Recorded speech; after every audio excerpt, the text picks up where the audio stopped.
4 o'clock, local time. The USS Chancellorsville CG-62, a Ticonderoga-class guided missile cruiser, cuts a clean path through the dark waters of the South China Sea. Her radar arrays pulse in the humid air, scanning the horizon with steady precision. Above, the sky is moonless. Only the dim glow of navigation lights outlines the cruiser's sharp geometry. For the crew on watch, it's routine. For everyone else aboard, it's another night under tension.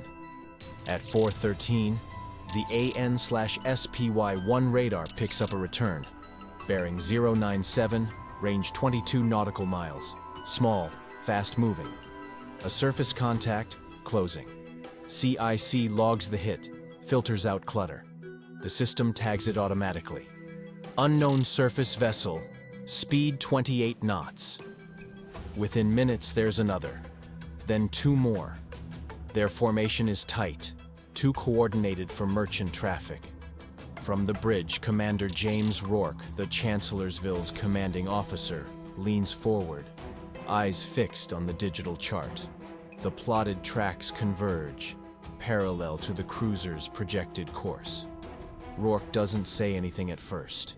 He just watches the tracks move closer. CIC, confirm track IDs, he says finally, calm but clipped. Affirmative, sir. 3 small contacts bearing steady. Likely planned maritime patrol craft. The South China Sea has become a chessboard, one where every move is observed, recorded, and challenged. The Chancellorsville is conducting a freedom of navigation operation through what the United States recognizes as international waters, but Beijing calls them sovereign territory. And at this hour, that distinction is not theoretical. The contacts have now closed to within 12 nautical miles. One of them breaks off formation and veers directly toward the cruiser's starboard bow. Its radar signature blossoms briefly on the SPY-1 display, then fades. The vessel's transponder is silent. Bridge CIC. Visual confirms. Type 056 Corvette, no AIS. Hull number 593. That makes it the Sukian, part of the People's Liberation Army Navy's Southern Theater Command. Rourke watches as the contact approaches. Visible now through the bridge's starboard windows, a faint silhouette in the pre-dawn light. Its running lights flash red, then white. The ship maintains course, crossing the Chancellorsville's projected track at less than a mile. Helm, maintain course and speed. Document everything, Rourke orders quietly. A petty officer hits record on the bridge's optical tracking system. Every frame will be time-stamped, geolocated, and archived. The Sukian begins a lateral maneuver, positioning itself off the cruiser's beam, matching speed just 300 meters away. Through binoculars, Chinese sailors are visible on deck, watching. Cameras track. The radio crackles to life. This is Chinese naval warship. You are entering Chinese territorial waters. Leave immediately to avoid misunderstanding. The voice is rehearsed, measured. Rourke nods to his communications officer. Transmit standard response, channel 16. Chinese naval vessel. This is United States warship Chancellorsville, conducting lawful operations in accordance with international law. We are operating in international waters. A pause. Static hums in the background. Then silence. The Sukian holds position, no further response. Rourke turns to his tactical action officer in CIC. Bring SLQ-32 to standby active. Optical suite to high zoom. I want full coverage, all bearings. The electronic warfare console hums to life. The cruiser's sensors now sweep for radar locks, ECM emissions, and targeting cues. So far, nothing. No illumination, no fire control radar. Just the uneasy dance of proximity and posture. By 4:31, 2 additional planned ships appear on radar. Type 052D destroyers, approaching from the northeast at 25 knots. The situation escalates from harassment to full shadowing. The U.S. vessel's course remains unchanged. CIC tracks the closing distance in real time. Contact 2 and 3, range 9 nautical miles. CPA, closest point of approach. 2.4 Rourke exhales slowly. It's a familiar script, but the tension never fades. One misjudged turn, one sudden maneuver, and $1 million headline erupts. Bridge, set condition 3. Maintain readiness posture. Hello, crew. Stand by. The ship's internal lights shift to red. Boots echo along passageways as sailors move to their stations. Outside, the South China Sea remains calm, flat, silent.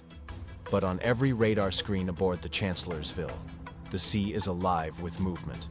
440, the first type. 052D destroyer comes into visual range, its silhouette rising over the horizon, angular, deliberate. The planned ship Huainan, DDG 123, cuts across the faint glow of the eastern sky, her phased array radars glinting under the low light. From the Chancellorsville's Combat Information Center, the air hums with low voices and mechanical rhythm. Operators watch their scopes, gloved hands hovering over keyboards. The SPY-1 displays the formation in crisp geometry. 3 Chinese warships forming a staggered screen along the cruiser's track, moving in parallel. Bridge, CIC. The Huainan just went active on her Type 346 radar. Beam lock for 3 seconds, then off Commander Rourke's jaw tightens. A radar paint. A short burst of targeting energy, just long enough to send a message. Copy. Log it. Maintain course. On the bridge, sunlight begins to bleed over the water, turning the surface into a sheet of copper. To port, the Chinese destroyer mirrors the cruiser's motion at a precise distance, just under 1,500 meters. Her deck guns are unmanned, but turrets are trained forward, elevated slightly, a posture of readiness without intent. At 4:47, another contact appears, this time airborne. New track, bearing 085, range 25 miles, altitude 800 feet. Possible Y-8 patrol aircraft, an operator adds. Confirm visual once in range. Minutes later, a faint growl echoes overhead. A twin-engine silhouette cuts across the cruiser's flight path, banking hard, descending to 600 feet. It circles once, tight, deliberate, before climbing back into the haze. In CIC, the acoustic signature is logged. Contact verified. Y-8, Q Maritime Patrol. Distance 8 miles. Multiple passes. For the Chancellorsville, this is textbook shadowing. Every sensor, every camera, every frequency monitored. It's a silent duel for dominance, where even the smallest response carries meaning. EW. Status, Rourke asks. SLQ-32 holding passive, detecting intermittent radar sweeps, but no missile illuminations. Keep it that way. No counter-radiation unless locked. The rules of engagement are explicit. Respond only to direct threat indicators, fire control radar, weapon lock, or aggressive maneuver. Everything else is documentation. Precision, not provocation. The Huainan begins drifting inward, distance closing. The cruiser's radar plots its course. CPA now 1.1 miles and shrinking. Recommend course change, sir. Rourke shakes his head. Negative. They're the ones maneuvering into danger. We hold steady. He steps closer to the viewport. Through binoculars, he can see Chinese sailors with cameras, aiming lenses at the cruiser's deck. Every gesture, every angle, part of the display. Nav, mark our position. Document everything. Aye, sir. Then, without warning, A faint electronic pulse floods the frequency band. Short, sharp, repeating. CIC identifies it instantly. Sir, receiving coded pulses, likely electronic jamming test. SLQ confirms non-lethal interference. Bearing 088 Rourke nods once. Copy. Activate optical countermeasures. Low power only. On the forward mast, the cruiser's high-intensity green laser emitters switch to ready. Designed to deter close-range approaches, they pulse silently into the dawn, washing the air in faint green. Not a weapon, just a warning. The Chinese ship adjusts course, pulling slightly away. Distance increases, 1.3 miles. The tension relaxes, marginally. At 5 a.m., a low thump echoes across the deck, the sound of rotors spooling up. Flight deck. This is Bridge. Launch 1 Romeo for presence patrol. The MH-60R Seahawk, call sign Knight 612, lifts off the deck in a rush of rotor wash, banking south at 300 feet. Its sensors sweep the area, transmitting live imagery to CIC. On screen, the helicopter's FLIR shows the plan formation in crisp infrared. Warm hulls, glowing exhaust plumes, steady wakes. Knight 612, keep altitude below 400 feet. No flyovers, no close approaches, Rourke instructs over comms. Affirmative, Chancellorsville, holding south at 1 mile offset. For the first time in 40 minutes, the bridge grows quiet again. The Chinese formation stabilizes. Their destroyers reduce speed, settling into a parallel escort pattern. The Y-8 patrol aircraft climbs and departs eastward, fading from radar. But the crew knows this isn't over. Every movement, every recorded frequency will be analyzed by both sides for days. Every image will feed intelligence databases, training simulations, and doctrine updates. Bridge, CIC, one of the smaller contacts, is accelerating again. Bearing 085, closing fast. Speed, 32 knots. It's one of the smaller planned corvettes, returning to make another pass. Rourke watches the track glide toward the cruiser's bow.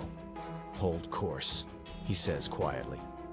The corvette maintains its line, slicing through the water, then abruptly veers off, throwing a wide plume of spray. Distance at closest point, 800 yards. A calculated move. Another message sent. Rourke leans against the console, watching the last traces of the corvette's wake fade across the morning sea. He knows this won't make headlines. There'll be no explosions, no combat footage, just another silent encounter, logged in a Navy database and forgotten by most. But for those aboard, every second counted. Every radar pulse, every engine vibration, every transmission was part of an invisible battle. One fought without weapons, yet heavy with consequence. 5:23. The South China Sea now glows in full daylight. The horizon is sharp, the sky washed in a pale blue haze. But beneath that calm, the digital battle space remains charged, saturated with signals, radar sweeps, encrypted transmissions. Inside the Chancellorsville's Combat Information Center, the air is cool and controlled. Operators watch their displays, annotating each contact and signal intercept. The ship's combat systems officer speaks quietly into his headset. All data from SLQ and SPY logged and secured. Optical footage cross-linked with GPS metadata. Commander Rourke moves between stations, scanning each feed. The Chinese formation maintains distance now, over 3 miles off the port beam. The destroyers, Huainan and Guilin, have reduced speed to 15 knots, their bows slicing through the swells in parallel formation. The smaller corvette that made the close pass earlier is falling behind, its wake scattering foam across the surface. Bridge, CIC. Chinese vessels now decreasing speed. Looks like they're breaking formation. Comes the report. Rourke nods, expression unreadable. They've made their point. And so have we. From the bridge wings, the view is pristine.